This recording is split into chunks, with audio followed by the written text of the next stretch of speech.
Diangkat dulu bawahnya, diangkat duluan ekornya. Dapat lagi teman-teman. Jorannya. Masih di sini.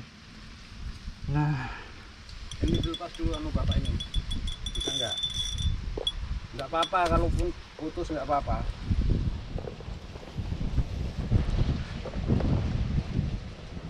Bentar. Kalaupun putus enggak apa-apa, yang penting ini tetap pegang. dapat lagi jorannya. Aduh. Udah nyebur dia 3 jam. Pagi-pagi udah nyebur. Dapat lagi.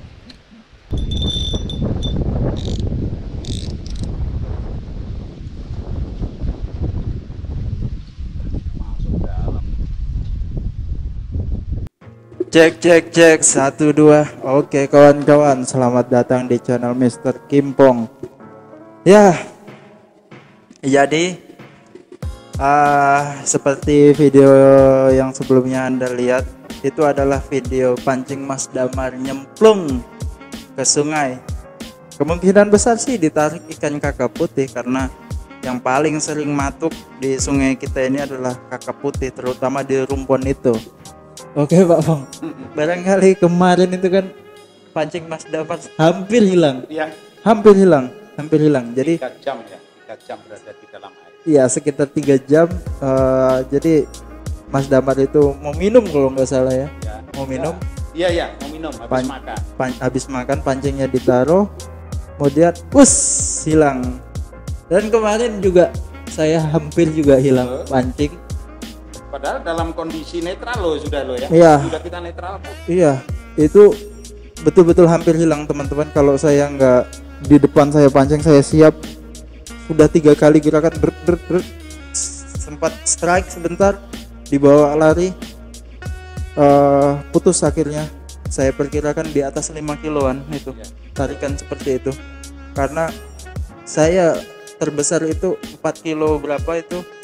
Jadi yang hujan-hujan itu ya? Iya, di depan saya iya, itu ya. iya, petir-petir itu kan. Ketawa lagi. Nah, itu rasanya jauh lebih berat dari yang pernah saya dapatkan sebelumnya. Nah, di video kali ini saya ingin menggali sedikit tentang sepotong cerita mengenai pengalaman Pak Pong. Apakah selain kemarin ditarik ikan pari, apakah pancing Anda pernah nyemplung juga, atau Anda pernah menyelamatkan pancing orang atau bagaimana? Itu mungkin bisa kita dengarkan sama-sama tentang pengalaman yang cukup ditakutkan oleh semua orang. Terutama Anda yang memiliki pancing mahal tuh. Terutama Anda yang memiliki pancing mahal. Alhamdulillah sampai sekarang kalau berkaitan dengan itu, alhamdulillah saya belum pernah menemukan ya, atau mendapati malapetaka yang seperti itu. Alhamdulillah selalu selamat. Kenapa? Kalaupun saya ditarik ikan, saya nggak pernah takut. Mau nyemplung kah mau apa? Karena apa? Saya pakai pelontang, Mas. Kayu buatan sendiri. Walaupun kemarin ditarik pari itu kayunya tetap ngapung. Iya, tantarannya nyemplung, tapi kayunya kan ngapung. Kayunya ada. Jadi kita kejar bisa. Tapi kalau itu real ya, atau BC ya selesai sudah. Tamat riwayat. Paling enggak jutaan itu kalau Anda punya itu ya. Jutaan harganya itu. Baru nilonnya saja sudah berapa? punya mereka kan? Lah iya, kalau punya kita ini, aduh. Kita maklumi, kita pemancing jadul ini. Ada satu cerita ya. Ketika bapak mancing dari seberang, di seberang sana ada 3 orang anak muda, mungkin usia SMP mungkin. Yang saya tahu, saya sudah naik waktu itu Baramundi 6 ekor. Yang saya ingat gitu ya. Mancing sendiri waktu itu, pakai perahu masih kayu. Mancing sendiri 6 ekor Baramundi. Kemudian dia mancing bertiga dari pinggiran ya, dari pinggiran, dari darat. Dia lemparkan plang, plung, nggak ditarik. Padahal saya sebentar-sebentar narik. Ya karena skala posisi. Ya posisi perahu jelas sangat menguntungkan saya waktu itu. Nah, entah apa sebab musababnya, yang saya tahu bahwa waktu itu dia kencing. Kemudian joran dan relnya itu ditaruh di cakang pinggir sungai itu begini. Nah, begitu saya lihat joran dengan rel itu langsung terbang, masuk sungai, gitu ya, masuk sungai. Akhirnya anak yang kencing itu entah mungkin burungnya ditali mungkin ya, burungnya ditali atau dipaksakan untuk tidak keluar untuk kejar rel itu, gitu. Mohon maaf ini bercanda saja. Nah, begitu saya lihat dia begitu, ya gimana sih namanya kehilangan barang yang berharga ya. Mungkin nilai tidak seberapa menurut mereka, tapi kan di dalam bayangannya, wah berapa besar ikan yang narik tadi, kemudian bukan masalah materialnya. Kalau harta kan bisa dicari. Iya gitu loh. Nah pada saat itu tanpa sengaja pancing yang saya lempar pun juga disantap tarikan yang kuat. Wah, kakap lagi ini kalau nggak salah kakap ke-7 kalau nggak salah. Saya tarik, wih, beratnya besar ini. Dalam hati saya mengatakan besar ini, yakin ini besar. Tiba-tiba apa? Begitu ini kakap ini ternyata hanya kurang lebih 1,5 kilo ya beratnya, 1,5 kilogram beratnya kakap. Tapi di dalam mulut kakap itu, nah, jadi ada nilon itu tersangkut di mulut kakap seperti ini. Begitu saya tarik pelan-pelan, nilon ini kakap saya naikkan dulu, nilon saya tarik, saya cari ujungnya. Begitu saya ketemukan apa, Lacur?